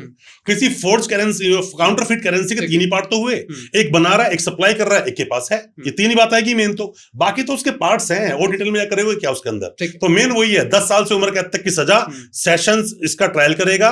और अगर आपके पास सिर्फ मिली है, फर्जी करेंसी मिली है, अरे मैं तो ये भी सुना कि बैंक से फर्जी करेंसी मिल गई, हो जाता है ना कभी कभी। तो आपको कैसे पता है उसके अंदर कि भाई वो फोर्ज है, कि काउंटरफिट करेंसी कैसे पता होगा? अब कोई नोट किसी के पास है, अब मैं कोई भी, अब मैं लॉकी को यहाँ पर 500 नोट दे दूंगा अभी कि 500 रख ले, यहाँ पर फर्जी नोट था वो, इसे क्या पता? चलाएगा जाके उस करेंसी को, कोई बंदा पकड़ ले फोर्ज करेंसी या काउंटरफिट करेंसी है, उसे बेचारे को क्या पता है उसके अंदर। तो इसीलिए बोलते हैं कॉन्शियस पोजीशन का होना यहाँ पे देखा जाता है। तो अगर लेट्स सपोज अननोइंगली मेरे पास पुरानी करेंसी रखी थी, लाइक 2000 का नोट रखा था, या पुराना 500 का नोट रखा था, या फिर फेक करेंसी आ गई, चूरन ले लो उसका। तो अब करना क्या, खत्म हो गया ना वो। तो अब समझो एक क्या है, आपने जब देखा हो किसी भी नोट को, लिखा था कि मैं धारक को कितने रुपए करने का अदा करता हूं, लिखा होता है ना उसके ऊपर। तो भाई ऐसा होता है कि जैसे देश का कानून कैसे बोलता है, आज एक कानून आया, मान लो कि अभी 2026 में मई के एंड में या फिर मई के शुरू में एक कानून आ गया, और अपराध कब हुआ था? 2024 के मिड में। तो ये थोड़ी होगा कि आज हुआ है तो भाई आज के हिसाब से फांसी लटका दो इसे, ऐसे नहीं होता। जब का जो कानून तब चलेगा, आज का जो कानून आज चलेगा। आज देश की करेंसी में देखा जाए 2000 के नोट मार्केट से गायब हो गए ना सारे। अब कोई बंदा बोले सर मैं तो यहां पर 1000 का नोट ले घूम रहा हूं, प्लीज इसको छुट्टा कर दो। भाई चलता नहीं देश में, हमारे चलता था नोटबंदी तक, अब उसकी कोई वैल्यू नहीं है। अब कोई वैल्यू नहीं है उसकी, है कोई वैल्यू? कोई वैल्यू नहीं होता। बच्चे को दो, बच्चा खेलेगा भी नहीं उससे, जानता है बच्चा, ही नोट ही नहीं हमारे देश का। अच्छा, अभी एक हाल फिलहाल में मूवी आई थी धुरंधर, उसमें कुछ बताया गया थोड़ा सा डिमोनेटाइजेशन को लेकर, आपके दिमाग में क्या चल रहा था? सच बता रखा है? सच नहीं दोस्त, देखो मैं बताऊं, मैं एक वकील हूं। वकील बुद्धिजीवी जो है ना, ये हर चीज को तर्क संगत करता है पहले। ठीक है। ये हमारे लिए ना, बस हम देखते हैं और आगे चल देते हैं इन चीजों को, फालतू ज्यादा दिमाग लगाते ही नहीं है। अगर ये केस होगा मेरे पास तो मैं इसकी डिटेल तक घुसूंगा। भाई वकील के पास टाइम ही नहीं है, वकील पे टाइम नहीं फालतू पढ़ने का दिमाग लगाने के लिए। और मैं ऑनेस्टली बताऊं, फर्स्ट धुरंधर आई थी वो तो मैं देख के आया था। हम तीनों भाई हम लोग गए थे, हम तीन भाई हम तीनों गए थे, पर दूसरी में देखने नहीं गया। एक्चुअली क्या होता है उसमें कुछ ऐसे वर्ड यूज करते ना, हम बड़े भाइयों साथ में बैठ के ना, मतलब हालांकि हम बड़े फ्रैंक हैं हम तीनों भाई, पर कुछ वर्ड ना हम अपने बड़े को, हालांकि मेरा जो मेरे से बड़ा भाई है 2 साल बड़ा है, वो उनसे बड़े भैया में जहाँ थोड़ा डिफरेंस है, तो 2 साल बेशक बड़ा है, बट मैं सामने ना वो वर्ड कुछ सुन नहीं पाता, थोड़ी ना एक अनकंफर्टेबल फील होता है कि बड़ा भाई बैठा हुआ है मैं कैसे सुन लूं। हाँ, तो एक रिस्पेक्ट, एक वो भावना, इसलिए मैं देखने गया नहीं, फर्स्ट वाली देखने में गया था। पर देखो मैं फिर बता रहा हूँ, मेरे सामने आप दोस्त कुछ भी बोलोगे ना, आप अगर ये बोलोगे नहीं सर ये माइक तो उस कंपनी का है, आप देखना मैं इस कंट्रोवर्सी में उलझूंगा ही नहीं, मेरी आदत है। वकील को कंट्रोवर्सी करने के पैसे मिलते हैं दोस्त, हम फ्री फंड में दिमाग यूज नहीं करते, खामा हम दिमाग यूज नहीं करते। या तो केस प्रो बोनो लड़ रहे हैं हम, जिसमें हमारा इंटरेस्ट है कि नहीं यार हम तेरा केस लड़ेंगे। ठीक है। सेक्शन 107 आता है बीएनएस का, अंडर प्रॉपर्टी अटैचमेंट से रिलेटेड, क्या एग्जैक्टली इसमें होता है? देखो सवाल तो आपने बड़ा जबरदस्त पूछा और विद सेक्शन पूछा, इसलिए ज्यादा खुशी हुई, क्योंकि होता क्या है कि लोगों को, देखो होता क्या है, कोई इंसान किसी के साथ फर्जीवाड़ा कर रहा है, चीटिंग कर रहा है जी, एनडीपीएस में कूद जाओ, वो गांजा हेरोइन सप्लाई कर रहा है, अफीम सप्लाई कर रहा है, कुछ भी एमडीएमए दे रहा है, सप्लाई कर रहा है, ठीक। कोई इंसान देह व्यापार में है, लड़कियों को बेचता है, खरीदता है, ठीक। एक आदमी है जिसने की मर्डर करने का पैसा लेता है, ठीक है। एक जगह पर है वो चेन स्नैचिंग करवाता है, एक जगह है वो चोरी करवाता है, एक जगह है कि वो कॉल सेंटर लगाकर लोगों को पैसा ठग रहे हैं, एक जगह है वो मार्कशीटें छापते हैं यूनिवर्सिटी की। इस सारा का सारा है ऑर्गेनाइज क्राइम, जो अब नए देश के कानून में आ गया, 111, 112, ठीक है। अच्छा एक बात बताओ मुझे, आप भी अगर कोई काम करते हो तो किसके लिए करते हो? पैसे के लिए। आपने पैसा कमाया, घर बार सब खरीद, गाड़ी वाड़ी सब कुछ आ गई, और एकदम पकड़े गए और ये सब कुछ आपका सीज कर दिया गवर्नमेंट ने, मतलब आपकी रीढ़ की हड्डी तोड़ दी। आपने इसके लिए तो कि सब कुछ किया था और सब कुछ कर लिया, ये साथ वही है। आप एनडीपीएस का सेक्शन 68 को देखना, 68 में आपको ओ देखोगे और एफ देखोगे, उसमें वही अटैचमेंट। इसको छोड़ दो, पीएमएलए में चले जाओ आप। पीएमएलए में आप अगर जाते हो तो देखो पहले आपको 2 बात समझनी पड़ेगी। क्या समझना पड़ेगा? पहला तो ये कि प्रोसीड्स ऑफ क्राइम, फिर समझना प्रेडिकेट ऑफेंसेस, फिर शेड्यूल्ड ऑफेंस। इन 3 बात को समझो आप, प्रेडिकेट ऑफेंसेस, शेड्यूल्ड ऑफेंसेस और प्रोसीड्स ऑफ क्राइम। मैं समझाता हूं इसको तीनों क्या होता है। पहला होता है कि जो भी कुछ आपने गलत काम करके, फर्जीवाड़े से, चीटिंग करके, किसी भी तरह से एनडीपीएस का कॉन्ट्राबैंड्स बेच के जो पैसा कमाया है ना, वो है प्रोसीड्स ऑफ क्राइम। प्रॉपर्टी बनाई हो, पैसा कमाया हो, घर बार खरीदा हो, गाड़ियां खरीदी हो, कोई इन्वेस्टमेंट कहीं भी कर दी हो, ये प्रोसीड्स ऑफ क्राइम। और प्रोसीड्स ऑफ क्राइम रुकता नहीं है। मैं क्यों बोला रुकता नहीं है? प्रोसीड्स ऑफ क्राइम से एक आदमी ने एक यूनिवर्सिटी बनाई थी, मतलब उसने एक सही पैसे से यूनिवर्सिटी बनाई थी, इतनी फर्जी मार्कशीटें उसने बेची, बेच 4, 5, 6 साल पकड़ा गया, उसे 2 यूनिवर्सिटियां और बनाई थी। तो जो 2 यूनिवर्सिटी और बनाई है ना, ये प्रोसीड्स ऑफ क्राइम है। गलत तरीके से पैसा कमाकर उसने और दूसरी जगह पैसा लगाया। मनी लॉन्ड्रिंग इसी को तो बोलते हैं, पैसे की धुलाई करना, ठीक। तो ये जो हो रहा है ना, ये प्रोसीड्स ऑफ क्राइम है। पर सीधा केस दर्ज ऐसे नहीं होता ईडी में, पहले उसकी कहीं कंप्लेंट हुई होगी, लोकल पुलिस ने, क्राइम ब्रांच ने, सीबीआई ने, किसी ने भी उसकी इन्वेस्टिगेशन की होगी, एक एफआईआर दर्ज हुई होगी, 420 में, 467 में, इन सब में एफआईआर दर्ज हुई होगी, या 409 के ऊपर लग गया होगा। एफआईआर दर्ज हुई, इन्वेस्टिगेशन हुई, इन्वेस्टिगेशन पूरी करने के बाद में उन्हें लगा कि भाई ये तो प्रोसीड्स ऑफ क्राइम का मामला है, पैसा बड़ा इन्वॉल्व है, इस केस को ईडी को भेजना चाहिए। अब वो जाएगा ईडी पे, अब ईडी अपनी प्रोसीडिंग चलाएगी, और यहां पर दूसरा केस जो चल रहा है वो चल रहा है। अब अगर इस केस को आपको जीतना है, ईडी से निकलना है, बचना है इन चीजों से, तो पहले आपको जो शेड्यूल्ड ऑफेंसेस है ना, ये सेक्शंस, इनको तोड़ो। अगर आप वहां केस जीत रहे हो तो ईडी का भी कोई वजूद जा टिकेगा नहीं। तो क्या होता है ना कि वही हमने शुरू किया था 107 सेक्शन से, फिर हम एनडीपीएस में गए, फिर हम पीएमएलए में चले गए। ये सब चीजों को अल्टीमेटली यही है कि आपने गलत तरीके से कोई भी चीजों से आपने गलत पैसा कमाया, उस पैसे को सरकार छीन लेगी आपसे। यही होता है proceeds of crime. Organised crime में कई बार 111 के साथ साथ 112 का भी यूज किया जाता है, थोड़ा सा बता सकते हैं इसके बारे में? 112 तो पेटी क्राइम्स है। 112 क्या है? चोरी चकारी करना, चेन वेन छीन लेना, टिकट बेच रहे हो, पैसा कमा लेना, छोटे छोटे अपराध, ये पेटी क्राइम्स ही लिखा हुआ है वहां पे, आप पढ़ोगे तो। और जो ऑर्गेनाइज क्राइम 111 वो मेन है। 111 क्या है? फर्जी मार्कशीट वार्कशीट बेचना, जो ये एनडीपीएस जो माल वाल बेच रहे हैं सारा, ये इसको भी आप बोल सकते हो एक तरह से ऑर्गेनाइज क्राइम में ये आ चुका है, पर उसके लिए अलग सेक्शन 68 ऑलरेडी अवेलेबल है। कोई भी मारना पीटना, पैसे लेकर मर्डर कर देना, जो बड़े हैं, लूट करवाना, डकैती करवाना, जो बड़े अपराध है वो सारे 111 में आते हैं, और उनकी सजा भी डिफाइन है और यहाँ पर फाइन भी डिफाइन है। ठीक है। तो 111 और 112 बस यही, पर यह है कि ये रिपीटेड ऑफेंस होने चाहिए। ऐसा नहीं पहली बार बंदे को उठाया तो उसको 111 में डाल दो, नहीं, उससे पहले 10 साल के अंदर कोई ऑफेंस भी होना चाहिए और उसको मुकदमा होना चाहिए। 112 में डालेंगे। 111। ओके। बड़े अपराध 111, छोटे अपराध 112। ठीक है, मतलब पेटी इश्यूज हैं तो पेटी इश्यूज है वो 112 में, बड़े इश्यूज 111। आजकल फेक सिग्नेचर से रिलेटेड, पहले भी खैर चलते आ रहे हैं तो स्कैम्स इस तरीके से, फेक सिग्नेचर से रिलेटेड जो भी स्कैम चल रहा है, करवा दिए जाते हैं, धोखाधड़ी से साइन करवा लेते हैं, इसमें क्या सजा है, क्या प्रावधान? दोस्त देखो, ऐसा होता है कि जो फेक सिग्नेचर्स होते हैं ना, किसी इंसान ने किसी के सिग्नेचर मारे, पैसा अकाउंट से निकाल लिया, याद से नहीं चल रहा, ये तो कई 100 साल से हम देखते आ रहे हैं ना। फर्जी साइन करना कोई इतनी बड़ी चीज थी नहीं, लोगों की आर्ट थी ये। पहले अंगूठा करवा लेते, आपने फर्जी में देखा ना, फर्जी मूवी में उसको एक आर्टिस्ट बनाया गया है। देखो मैं ना इसीलिए इस टाइप की मूवीज देखकर ना थोड़ा ऑफेंड होता हूं कि आपने इतने बड़े क्रिमिनल को ग्लोरीफाई कर दिया। कैसे ग्लोरीफाई किया? He is artist. यार इसका मतलब तो ये हुआ कि एक इंसान बहुत बड़ा, मैं कह रहा हूं कि मतलब साइबर एक्सपर्ट है, और देश की प्राइवेसी को, सिक्योरिटी को आपने हैक कर दिया। कह रहे कितना बड़ा, देखो कितना बड़ा एक हैकर है ये, उसको अवार्ड देंगे हम, अर्जुन अवार्ड। अच्छा, आप समझो जब ऐसी जो ग्लोरीफाई करते हैं ना, मुझे वो चीज देखकर बड़ी ऑफेंड करती है मेरे को कि नहीं ये गलत हो रहा है ये। अभी हाल फिलहाल में ना विजय माल्या का पॉडकास्ट भी आया था, आकाशवाणी ने ले लिया। उसके बाद यू वोंट बिलीव, इस देश की मेजॉरिटी ऑफ द ऑडियंस ने इतना ग्लोरिफिकेशन होने के बाद ये बोला कि इस बंदे ने गलत नहीं किया, ये बंदा कितना अच्छा भाई। देखो बहुत सारी चीजें ना ऐसा होता है कि आप जो देख रहे हो ना, देखो पहली बात तो ये कि लोगों की सोच बहुत आगे चल रही होती है, जो आप सोच भी नहीं सकते ना लोगों कर देते हैं। अल्टीमेटली क्या है कि इंसान को मतलब इतना ज्यादा गिरा दो, इतना ज्यादा उसको तड़पने पे मजबूर कर दो कि जिंदा रहने ही हुए ही वो अपने आप को विकसित होना समझे कि मैं जिंदा हूं ना, मैं विकसित हो रहा हूं, मैं तरक्की कर रहा हूं, इतना दबा दो उस इंसान को। तो ऐसे में ना सोच आती है इंसान की, एक वो सोच ये बोलती है कि मैंने गलत क्या किया। एक आदमी बोलता है कि मैं तो बस मर्डर करता था लोगों के और पैसा कमाया करता था। क्यों? मेरी वाइफ बहुत बीमार थी, कैंसर से पीड़ित थी, उसका इलाज कराना था। जस्टिफाई कर पाओगे आप? तूने एक को बचाने के लिए बाकी लोगों को मार दिया।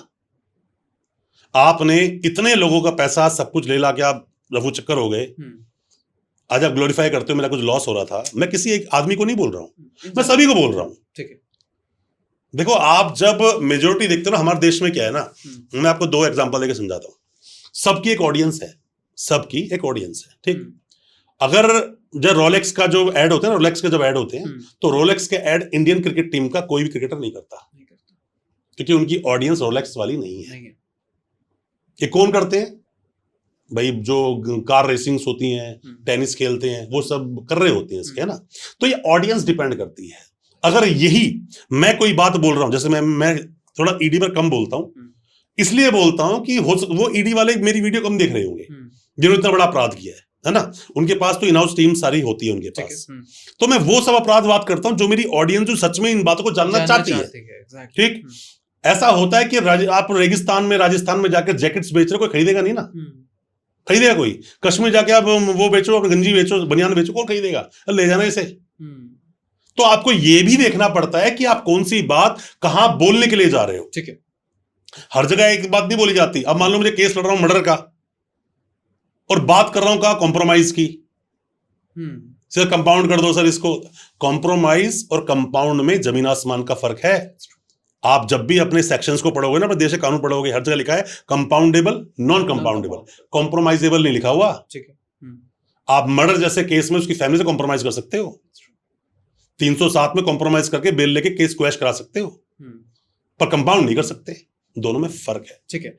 अभी आर्टिफिशियल इंटेलिजेंस का जमाना है, देश की सरकारें कहती हैं कि एआई युग में हम इंडिया 3rd पे आ गया, 2nd पे आ गया, लेकिन इससे प्रॉब्लम भी आई है। कई बार एआई से रिलेटेड वॉइस में क्लोनिंग होने लगी है और कई बार आता है कि वॉइस रिलेटेड स्कैम भी चल रहे हैं। कितना इम्पैक्ट कर रहे हैं और कितने केसेस देखे हाल फिलहाल में आपने ऐसे? दोस्तों देखो ना, हैश वैल्यू होता है, हैश वैल्यू होता है। हैश वैल्यू क्या है कि कहीं पे वीडियो बनाई ना तो उसकी हैश वैल्यू है, बोला तो उसकी भी हैश वैल्यू होती है, फ्रीक्वेंसी होती है ना। अब क्या है ना कि जब जब देश जैसे जैसे तरक्की करेगा, जो जो नए इक्विपमेंट्स आएंगे, जब अपना देश कैश से कैशलेस की तरफ बढ़ा, ऑनलाइन फ्रॉड शुरू हो गए, पैसा अकाउंट से उड़ना शुरू हो गया। आज ये शुरू हुआ तो लोग एक आइडेंटिटी बदलकर दूसरे को अपनी आइडेंटिटी दिखाकर फ्रॉड और ठगना शुरू कर देंगे। और ये होगा, ये भी हो रहा है, हो रहा है और होगा आगे जाकर। वॉइस, मेरी आवाज में ही किसी इंसान को बात कर लेना, ये बड़ा कॉमन हो जाएगा, आने वाले वक्त में बड़ा कॉमन हो जाएगा। इंसान की प्राइवेसी जैसा कुछ बचेगा नहीं। ये बड़ा ही हाईटेक वर्ल्ड है, बहुत तेजी से देश आगे दौड़ रहा है, बहुत तेज दौड़ रहा है ये देश। और है क्या हकीकत में कि अगर आप सोशल मीडिया पे नहीं हो या सामाजिक अगर आपकी कोई आइडेंटिटी नहीं है तो वैसे ही आप समाज से पीछे हो जाओगे। अब लोग बोलते हैं कोई भी अपनी चीज आप सोशल मीडिया पे ना डालें, इम्पॉसिबल, प्राइवेसी हैक होती है। इम्पॉसिबल है दोस्त। ऐसे तो मोदी जी तो हर जगह सोशल मीडिया पे, कैसे बचोगे? ये कुछ ऐसा होता है कि जैसे कि दांतों के बीच में जीभ है ना, इसे काम पूरा करना है पर कटने से ही बचाना है। तो ये चलता रहेगा दोस्त, इससे कोई फायदा है नहीं। चीजें ऐसी बढ़ती रहेंगी और बढ़ रही हैं और बढ़ेंगी आगे। जो हाल फिलहाल में फेक आईपीएस वाला केस आया था, पुलिस ने किया क्या उस मैटर में? देखो ऐसा होता है दोस्त, जब किसी फेक आईपीएस पकड़ते हैं ना तो अल्टीमेटली चीटिंग फॉर्जी करके बंदा आता है, उसको पकड़ लिया, अंदर डाल दिया। अब ये देखते हैं कि उसने जो फेक आईपीएस बना घूम रहा था उसने किस किस के साथ गलत किया, ये देखा जाता है। अच्छा, किसी इंसान को उठा के जेल में डाल दिया, उसका मतलब क्या है? क्या वो क्या है, वो सजा देना होता है? नहीं, सजा तो नहीं होता। किसी इंसान को 7 साल की सजा होगी तो क्या 7 साल की सजा उठाते जेल में डाल देंगे? एक बार क्या हुआ कि मैं एक पुलिस स्टेशन गया जी, तो मैं क्लाइंट को उठा रखा था। 41D हमें राइट देता है जाके मिलने का, है ना, कि कोई वकील जाके क्लाइंट से मिल सकता है। मैं जाके उसके पास जाके बैठा था, पुलिस वाला हिल भी नहीं रहा था वहां से। तो मैं कहा जाएगा, थोड़ी बातचीत कर लो भाई मुझसे। कह रहा वकील साहब ऐसे ही कर लो। मैं कहा इसको बाहर भेज दे, बात कर लेता हूँ यार, सही बात, तेरे सामने ही मैं बात करूंगा। फिर तो बात ही क्या रह गई, फिर तो इसने अपने लीगल राइट्स को जाना क्या, अपनी बातों को डिस्कस क्या किया। वो तो वही हुआ कि तू अल्टीमेटली जान गया हम क्या डिस्कस कर रहे हैं। तो इसमें फर्क क्या रह गया? अल्टीमेटली वहां से गया, मैंने बात की उससे। कह रहा सर ये तो बोल रहा है 10 साल तक बाहर ही नहीं आऊंगा। सर कह रहा उम्र क्या हो जाएगी, मैं बाहर जिंदगी से बाहर ही नहीं आऊंगा। मैं तूने करा क्या है? कह रहा सर इंस्टीट्यूट चलता है सर, एक फेक मार्कशीट पकड़ी गई थी मेरे पास से। सर मैं सच में जिंदगी बाहर नहीं आऊंगा सर, मैं तो घर वाला सब बेच दूंगा सर, मुझे बाहर निकालो। ये उसकी स्टेटमेंट थी। और मैं कहा इडियट, पहले मेरी बात सुन। किसी इंसान को उठाकर, अब मैं आता हूं सवाल का आपका जवाब देने पर। ये तो था उस इंसान का सवाल क्योंकि उसने कानून को जाना नहीं। किसी इंसान को उठाकर जब जेल में डालते हैं, आपने हमेशा पढ़ा होगा जब तक आपका अपराध सिद्ध नहीं होगा आप अपराधी नहीं हो। देश का कानून ऐसे चलता है। अब उस फर्जी मार्कशीट से सामने वाले ने क्या जॉब ले ली इंडियन आर्मी में, यह केस आगे बढ़ गया। हमारी सिक्योरिटीज पर इसका फर्क पड़ सकता है जी। सर फर्जी मार्कशीट कॉल सेंटर जॉब करता था, ये इजी हो गया। सर फेक मार्कशीट लड़की ली थी सर, शादी करने के लिए थी कि कम से कम ग्रेजुएट तो हो जाए। अब तीनों अलग अलग हो गए ना। अब इसमें क्या होगा कि पुलिस की ड्यूटी बनती है कि उस बंदे को अरेस्ट तो कर लिया, अरेस्ट करने के बाद में जेल भी डाल दिया, इन्वेस्टिगेशन कंप्लीट करनी है। क्यों करनी होती है इन्वेस्टिगेशन कंप्लीट? कि कम से कम किसी भी तरह से टेम्परिंग, हैम्परिंग या फरार ना हो जाए, भाग ना जाए, इन्फ्लुएंस ना कर ले किसी को, पैसा लेके प्रलोभन खरीद ना ले गवाहों को, इसलिए जेल में डालते ताकि इन्वेस्टिगेशन पूरी हो जाए। ये तो मतलब है। इसका एक मतलब और होता है, मान लो किसी इंसान को पकड़ा और उसको बोला कि इसके अकाउंट में टोटल 13 लाख रुपए आए थे, इसने फ्रॉड किया था, चीटिंग की साथ में कॉल करके पैसा उड़ा लिया। उसको अगर जेल में नहीं डालेंगे और मान लो 13 लाख रुपए दे रहा है उसी टाइम कि मैं कॉम्प्रोमाइज कर रहा हूं, और वो निकल के भाग गया, पता चला बाद में अरे एक ही नहीं कम से कम 70-80 लोगों के पैसे ठगे इसने, वो तो भाग गया। उसको उठाकर जेल में डालना जरूरी होता है। जेल में डालेंगे 3 महीने में सब कंप्लेंट आ जाएंगी पुलिस के पास, सब क्लियर हो जाता है कि एग्जैक्ट क्या प्रॉब्लम। अभी केस रिसेंट में लड़ा वही सेम। शुरू में क्या हुआ उसके अंदर कि बंदे को जब उठाया तो वो गैम्बलिंग करवा रहे थे, चीटिंग फॉर सब लगा दिया, चार्जशीट फाइल होगी, 4 महीने हो गए। 4 महीने में सिंगल कंप्लेनेंट पुलिस के पास नहीं था। जैसा आपको मैंने बोला, मैं जनाब सिंगल कंप्लेनेंट नहीं है। Who is the aggrieved person in this case? Only state who is not able to prove their case itself. 4-5 महीने बंदा जेल में है। This is a case of trial by magistrate. 7 years की maximum punishment होगी, और आपके पास कुछ भी ऐसा नहीं जिससे प्रूफ कर सको कि ये केस इस पर स्टैब्लिश होता है कन्विक्शन कराने के लिए। देखो बेल तो चलो हो गई, बेल हो जाती है ऐसे में, पर बात ये आती है ये जो जेल में डालना होता है ना वो इन्वेस्टिगेशन का पार्ट होता है, ताकि इन्वेस्टिगेशन किसी तरह कॉम्प्रोमाइज ना हो सके। ठीक है। आजकल हाल फिलहाल में लोगों के इंस्टाग्राम के अकाउंट्स बहुत बैन हो गए। कई बार लोग ये भी कह रहे हैं कि हमारा फेक अकाउंट है, शायद इस वजह से हो रहा है। अगर हम फेक अकाउंट बनाते हैं, ये किस तरीके की चीटिंग में कंसीडर होता है? देखो आपने फेक अकाउंट बनाया ना, अल्टीमेटली आपने जब तक बना लिया आप कुछ कर नहीं रहे तो फेक क्या और ओरिजिनल क्या, कोई फर्क तो पड़ता नहीं। अगर मिसयूज बिल्कुल होता है। मैं बताता हूँ, चलो मैं आपको एक केस देखा था हम लोगों ने, हमने किया उस केस को। उसमें क्या था कि एक फेक प्रोफाइल थी, फेक प्रोफाइल बनाई और उस पर एक लड़की ने अपने बारे में बात की कि भाई मैं ऐसे करके लड़का दिख रही हूँ। लड़का उसको ठीक ठाक मिल गया, मिलने के बाद में शादी की बात होने लगी, वो धीरे धीरे करके उससे पैसा ठगना शुरू कर दिया। उसके लगभग उसने 30-40 लाख रुपए उससे ठग लिया। बाद में पता चला कि वो लड़की जो थी, लड़का था कोई जो कि उससे अपनी वॉइस चेंज करके बात करा करता था, व्हाट्सएप चैट बात किया करता था। अब यहां पे आइडेंटिटी को छुपाना हो गया। 420 अल्टीमेटली कर ली, 60D का अपराध भी कर लिया। वो केस दर्ज क्या हुआ, चीटिंग और नॉर्मल जब केस दर्ज हुआ था ना 420 में हुआ था वो, बाद में चार्जशीट लगी तो 467 468 सब तामझाम सब लगा दिया उसमें, सब कुछ कर दिया। पर बात ये होती है, यही जो इंस्टाग्राम की फेक आईडी बनाई, एक ने बना रखा है, एक लड़के ने बना रखी है, लड़की बनकर कोई अप्रोच करता है, बस चैट चूट कर रहा है, बस वो उसको ठगी नहीं मार रहा साथ में उसके। ठीक है, लास्ट में कोई इंसान ये बोल सकता है कि इसने मेरी मतलब इमोशंस को हर्ट किया, वो ठीक है, वो थोड़े पेटी ग्राउंड से चला जाएगा। पैसा उड़ा दिया उसने, वहां पे बातचीत करा, उसने बोल रहा है कि मेरे के साथ में बंदा रहता है, मुझे बहुत परेशान करता है, तंग किया हुआ, बाहर निकलती हूँ तो डांटता है, छेड़ता है। वो कहता है कौन है, फोटो भेज दी। वो बंदा पागल की तरह आया है कि उससे अंदर घुसा दिया, उसके पेट में कुछ पेचकस वगैरह उसने, ये क्या उससे अपराध कराया गया। तो हर एक ऑफेंस को होने की उसकी ग्रेविटी को देखा जाता है। ग्रेविटी अगर बहुत ज्यादा है तो फिर वो सीरियस, जितना ज्यादा ग्रेविटी उतना सीरियस केस। यार पता है लोग क्या करते हैं, ठगी तो मार दी 10 करोड़ की, 10 दिन का सबर नहीं है जेल में। यही लोग बकरा बन जाते हैं सबका, यहां पैसा वहां पैसा, ये कर लो वो कर लो, यहां दे दूं वहां दे दूं। अबे तुझे इतना ही बांटना इतना करना तो करी क्यों ठगी तूने, करी क्यों थी बाद में जब सारे निकल रहे तो। ठीक है, हम नकली शराब की तो बात करेंगे, लेकिन बात करेंगे आजकल मार्केट में बहुत सारी वीडियोस वायरल हो रही हैं, किसी का नकली पनीर है, नकली दूध है, अल्ट्रेशन है और बहुत सारी दिक्कत आने लगी हैं। ये सारे केसेस में किस तरीके की चीटिंग है, क्या होगा? दोस्तों बड़ा छोटा केस है, देखो ये मैं इसको बहुत छोटा केस मानता हूँ। किसी की हेल्थ कॉम्प्रोमाइज हो रही है? नहीं, ये छोटा केस क्यों बता रहा हूँ मैं आपको, एक बात समझना। एक आदमी है, हलवाई की दुकान चलाता है वो, ठीक है, छोटी दुकान है उसकी। उसने जो पनीर खरीदा उसको खुद को नहीं पता पनीर कौन सा था, उसको खुद को नहीं पता, सही समझ कर खरीदा था उसने। ठीक है, जहां से शुगर लेने गया, चीनी लेने गया, उसको खुद को नहीं पता कि उस शुगर में मिलावट थी। अब आके रेड मारी और सब कुछ अल्ट्रेशन उसकी दुकान से मिल गया। क्या कसूर है उस आदमी का? इसलिए मैंने बोला छोटा केस है। अब आते हैं बड़े केस। बड़े बड़े वेयर हाउस बने हुए हैं, बड़े बड़े ठेके बने हुए हैं और फर्जी शराब बिक रही है।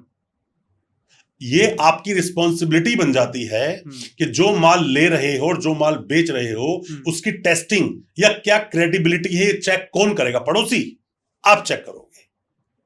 यहां पर रेड होती है तो बहुत बड़े स्केल पे कोई चीज हो रही है और अल्टीमेटली आप ही उसके रिस्पॉन्सिबल हो, ये केस बड़ा बन जाएगा।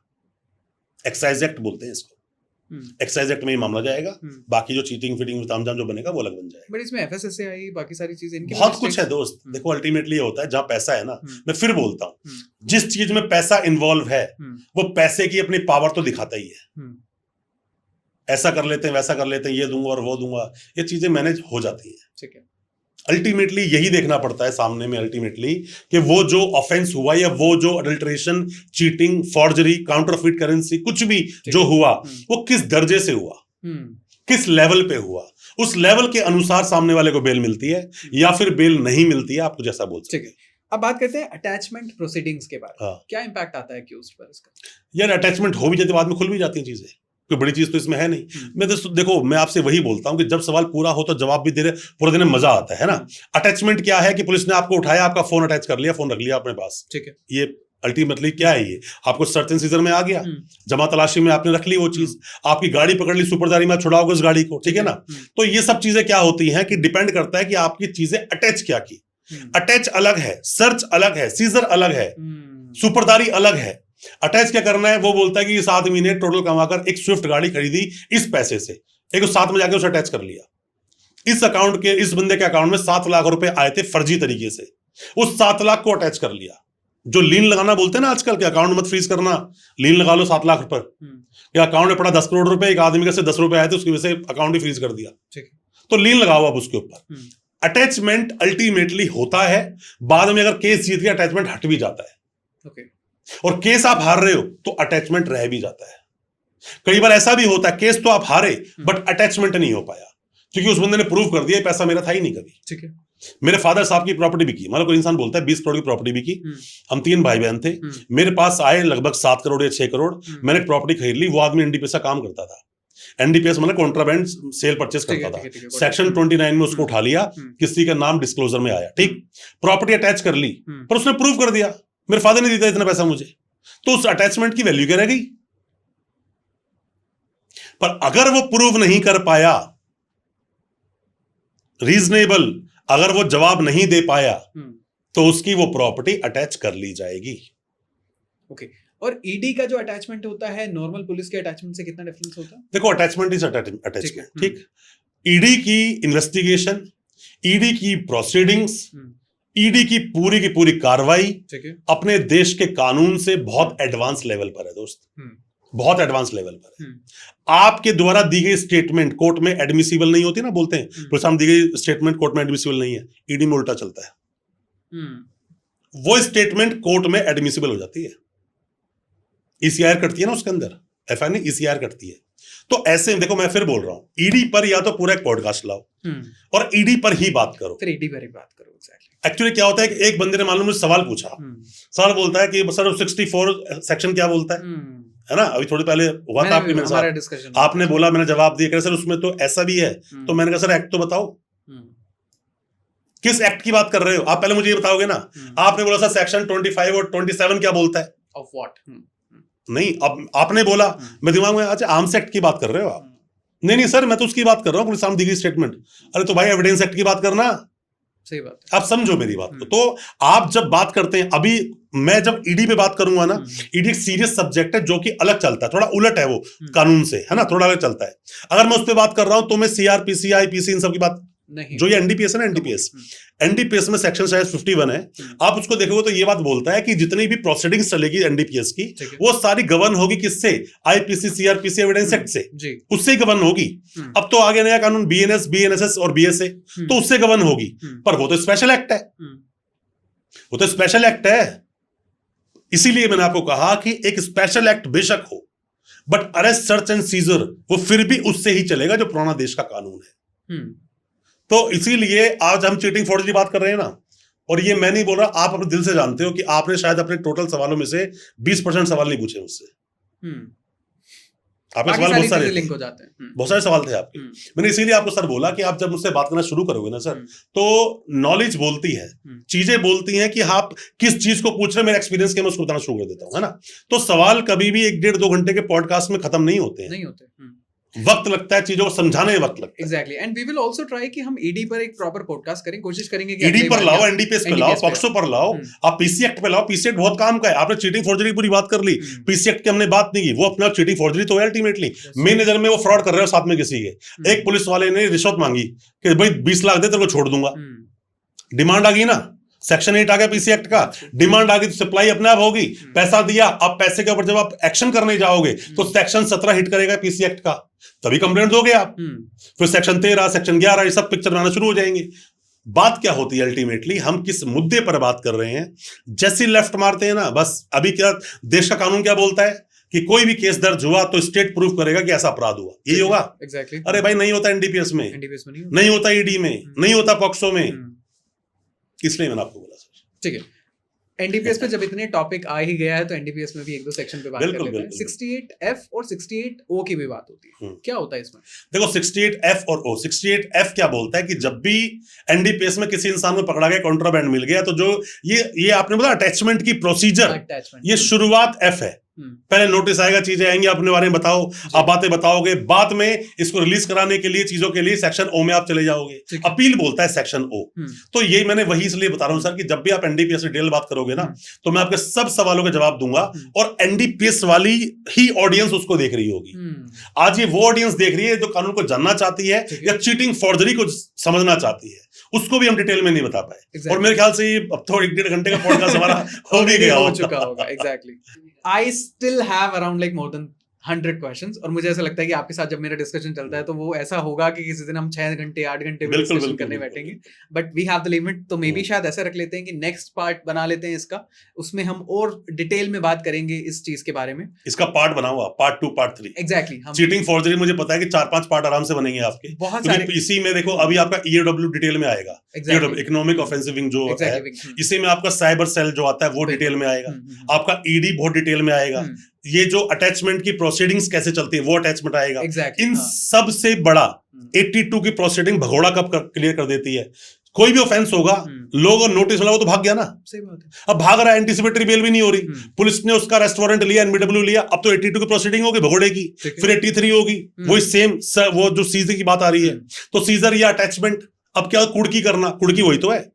आप जो बात करते हैं कि सर कैसे अटैचमेंट होगा, कुड़की क्या है? कुड़की होता है उस प्रॉपर्टी को सरकार ने ले लिया, अटैचमेंट उससे छोटा पार्ट है, तो आप उस पर बात करोगे।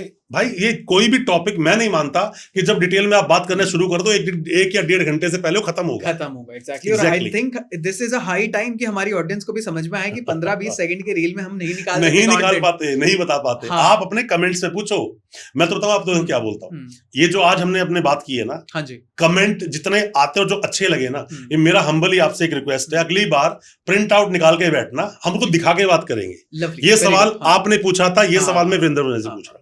Although मैं क्वेश्चंस कवर करता हूं, मैं कमेंट्स में हाँ, देख के नहीं वैसे बोल रहा हूँ, अगर आप ऑडियंस को बताओगे भी तो शायद उनका और इंटरेस्ट बनेगा कि भाई मेरे सवालों को बताया जा रहा है। देखो इतना टाइम नहीं होता, आपको कोई मैसेज करेगा, व्हाट्सएप करेगा, टाइम ही नहीं आपके पास, नहीं हो पाता। Exactly. So what you guys need to do कि आप अभी इस पॉडकास्ट के नीचे कमेंट सेक्शन पे जाइएगा। अगले पॉडकास्ट में मैं ट्राई करूंगा कि वीरेंद्र सर को सामने बिठाकर, कोशिश करूंगा कि कम टाइम का ही पॉडकास्ट हो, लेकिन हमारा लंबा पॉडकास्ट चल ही जाता है। कोशिश करूंगा अगली बार कि आपके नाम के साथ आपके सवाल हों, और कोशिश करूंगा कि अपने सवाल कम हो, आपके सवाल ज्यादा हो। Advocate Virendra Verma, thank you so much for coming to us. बहुत बहुत शुक्रिया, धन्यवाद। एंड आई बिलीव हमारी ऑडियंस को बहुत क्लैरिटी से आज चीजें समझ में आई होंगी। पेन पेपर लेके आप जरूर बैठे होंगे, क्योंकि बहुत डिटेल में डिस्कशन था, बहुत हैवी डिस्कशन था, बट ये जरूरी है क्योंकि आपको अगर एक जागरूक नागरिक बनना है तो ये सब बेयर मिनिमम चीजें करनी चाहिए। I Ayush D Gupta signing off, अपना बहुत ख्याल रखिएगा। जय हिंद।